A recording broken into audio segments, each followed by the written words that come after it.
हम सभी का ये सपना होता है कि अपनी जिंदगी में कुछ ढंग का करेंगे, कुछ बड़ा करेंगे। और इस सपने को पूरा करने के लिए हमें कभी मोटिवेशन और सोर्स ऑफ इंस्पिरेशन की जरूरत पड़ती है।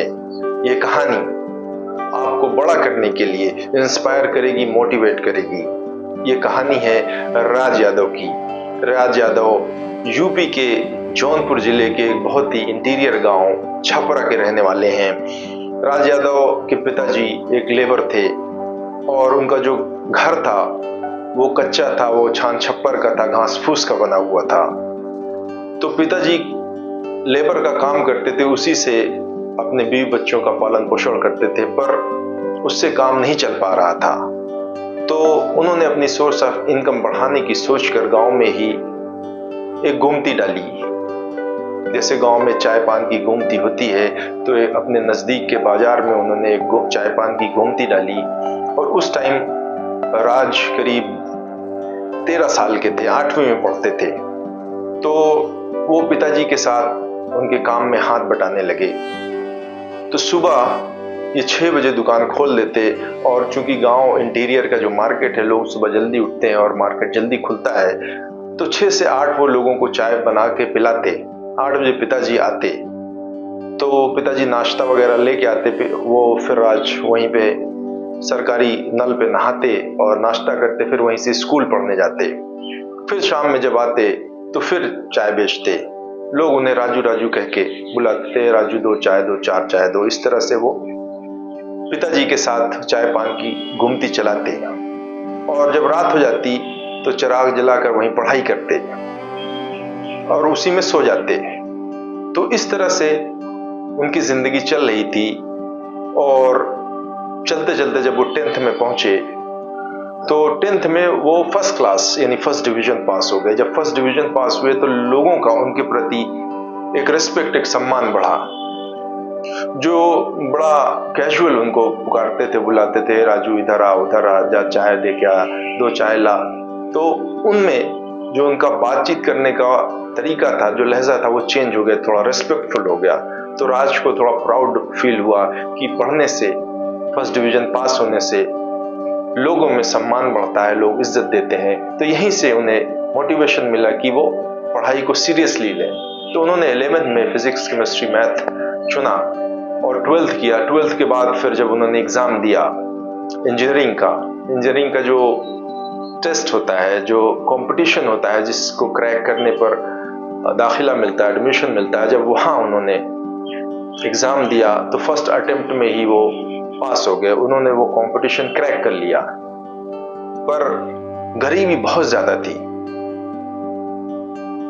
पैसे की बहुत ज्यादा किल्लत थी, जिसकी वजह से, पैसे की कमी की वजह से वो इंजीनियरिंग कॉलेज में दाखिला नहीं ले सके।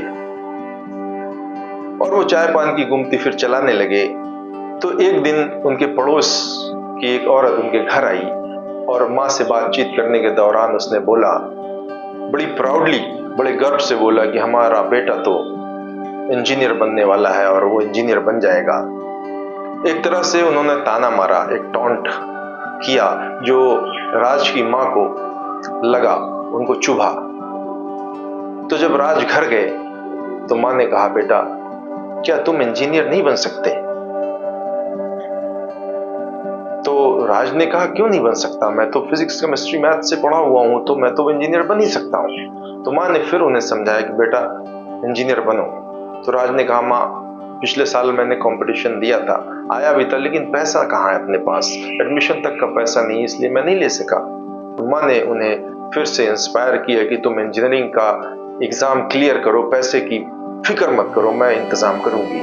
तो इस तरह से राज ने फिर से इंजीनियरिंग का टेस्ट दिया और वो फिर से उन्होंने टेस्ट पास किया। और उस जमाने में फ्री सीट और पेड सीट हुआ करती थी इंजीनियरिंग में दाखिले के लिए, तो उन्हें फ्री सीट मिली, यानी साल की 19,000 फीस। इतना भी पैसा उनके पास नहीं था, तो उन्होंने लोगों से 500,000 करके उधार लिया और इस तरह से उन्होंने एडमिशन यानी साल भर की फीस इकट्ठा की और एडमिशन ले लिया। वो जब वहां इंजीनियरिंग कॉलेज में गए और पहला लेक्चर अटेंड करने के लिए क्लासरूम में गए, तो जो वहाँ पे लेक्चरर आए, उन्होंने पूरा जो क्लास लिया वो टोटल इंग्लिश में, और इनको इंग्लिश बिल्कुल नहीं आती थी, तो सारी कुछ बाउंसर गई, कुछ भी समझ में नहीं है। 45 मिनट का सेशन टोटल इंग्लिश, और ये कुछ भी नहीं समझ पाए। तो ये तो डिप्रेशन में चले गए, ये रोने लगे कि अब क्या होगा। पर फिर वही चीजें उनके सामने आई कि मैंने लोगों से उधार लिया है, माँ की ख्वाहिश है, तो मुझे तो करना पड़ेगा। तो फिर से हिम्मत जुटाया उन्होंने, और फिर इंग्लिश पे मेहनत किया, और धीरे धीरे वो इंग्लिश सीखने लगे और समझने, फिर बोलने भी लगे। तो इस तरह से वो सारी बाधाओं को पार करके उन्होंने इंजीनियरिंग किया। अब बारी आती है नौकरी की। तो कॉलेज में तो कोई कैंपस इंटरव्यू नहीं हुआ, कोई कंपनी नहीं आई, तो उन्होंने बाहर इंटरव्यू दिया। तो उनका दिल्ली में एक जगह जॉब लगा, जिसका मंथ का सैलरी थी ओनली मात्र 3000। उसी में रहना, खाना, बस से आना जाना, सब कुछ। और घर में भी राज को पता था कि घर में भी पैसे की काफी किल्लत है, तो ये भी जिम्मेदारी का एहसास उनको था। इसी वजह से उन्होंने बहुत ही छोटा रूम लिया, जिसका किराया 500 रुपए था, बहुत ही बेसिक। उसके बाद खाना रोड साइड खाते थे, और पैदल काफी चलते थे ताकि बस का किराया बच जाए। तो इस तरह से 2500 रुपए में उन्होंने अपने आप को समेटा, और 500 रुपए वो घर भेजते थे, मनी ऑर्डर करते थे। पर ये सब स्ट्रगल के बावजूद भी राज के दिमाग में एक चीज बिल्कुल क्लियर था कि मुझे ये जो काम मिला है, इसमें अपनी पूरी मेहनत, पूरी शिद्दत झोंक देना है। वो सुबह सबसे पहले ऑफिस पहुंचते, और पूरे दिन खूब मेहनत से, खूब लगन से काम करते, अपना समझ के कि मेरी कंपनी है। वो सोचते थे कि क्या ऐसा किया जाए कि कंपनी आगे निकल जाए, तरक्की कर जाए। और रात में सबसे लास्ट में ऑफिस से निकलते। तो मेहनत तो दिखती है, मेहनत वहां के ओनर को, वहां के मैनेजर को दिखी, तो इनका धीरे धीरे पैकेज बढ़ने लगा। और इसी बीच राज ने और कंपनियों में भी इंटरव्यू देना शुरू किया। तो साल 2 साल में इनका जो पैकेज था वो सालाना 12 लाख हो गया। अब 12 लाख का पैकेज जब हुआ तो इनकी जिंदगी पटरी पर आ गई। तो एक मिडिल क्लास के बच्चे की ये ख्वाहिश होती है कि जब उसके पास इतना पैसा आए तो अपने माँ बाप के लिए कुछ कर सके। सबसे पहले तो एक अच्छा सा घर उनको बनवा के दे सके। तो राज ने भी वही किया, अपने माँ बाप के लिए गांव में खूब अच्छा बेहतरीन आलीशान घर बनवाया, और कुछ जमीन खरीदी कि पिताजी अब गोमती का काम, चाय पान का काम छोड़ के अब आप खेती करिए। जब ये चीजें ठीक हो गई और वो सेटल हो गए, अब उन्हें ये एहसास होने लगा कि यार मुझे अपना कुछ करना चाहिए, और ऐसा कुछ करना चाहिए कि किसानों की मदद हो सके। ये उनके दिल में, दिमाग में चलता रहता। तभी कोरोना आ गया, और कोविड में वो अपने गांव गए। गांव में उन्होंने जाके देखा कि जो उनकी स्कूल की बाउंड्री है उसमें काफी घास फूस उगाई है। तो उन्होंने पिताजी से कहा, पिताजी एक कैंची मंगवा दीजिए घास काटने वाली, तो मैं इसको काट के साफ कर दूं। तो पिताजी ने किसी को बाजार, जो आसपास का बाजार था वहां का, वहां पे कैंची लेने भेजा, पर वहां नहीं मिली। और जौनपुर में भी पता किया, वहां भी नहीं मिली। तो राज ने कहा, ठीक है पिताजी, मैं लखनऊ जा रहा हूं, वहां से भेजता हूं। वहां भी नहीं मिली। तो राज फिर से दिल्ली चले गए, अपने काम में बिजी हो गए। 10-12 दिन के बाद पिताजी का फिर से फोन आया कि राज, वो कैंची जो है हमने मंगवा लिया है। तो राज चौंके, पिताजी कहाँ से मंगवाया, कैसे मंगवाया? तो पिताजी ने कहा कि वो मेरे पास जो फोन है ना, मैं उसमें से देख रहा था तो एक ऐड आया इस तरह की कैंची का, तो मैंने वहीं से ऑर्डर किया। और उसने पैसा भी नहीं लिया, माल कैंची ला के दिया, और घर पे जब दिया तब मैंने उससे पैसा दिया। तो यहां से राज की बत्ती जली कि यार ऑनलाइन भी कुछ बिजनेस किया जा सकता है जिससे किसानों की मदद हो सकती है।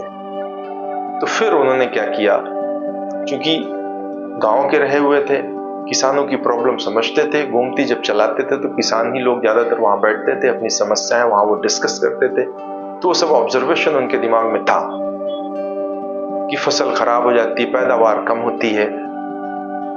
तो उन्होंने फिर वहीं से ये सोचा कि किसानों के लिए कुछ किया जाए, कुछ ऐसा किया जाए कि इनकी जो उपज है, जो प्रोडक्शन है वो बढ़ जाए, जिससे इनकी इनकम बढ़ जाए।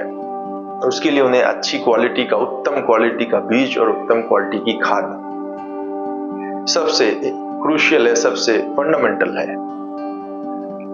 तो फिर उन्होंने क्विक डिसीजन लिया।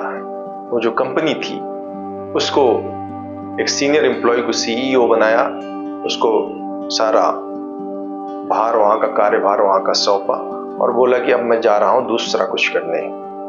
फिर से अकेले उन्होंने एक कंपनी शुरू की जिसका नाम रखा ग्रामिक, जिसका पर्पस है कि किसानों को उत्तम क्वालिटी का बीज और उत्तम क्वालिटी का खाद ऑनलाइन मुहैया करवाना, जिसकी वजह से उनका जो उपज है, जो प्रोडक्शन है वो बढ़ जाए और फिर फाइनली अल्टीमेटली उनकी इनकम बढ़ जाए, सोर्स ऑफ इनकम बढ़ जाए।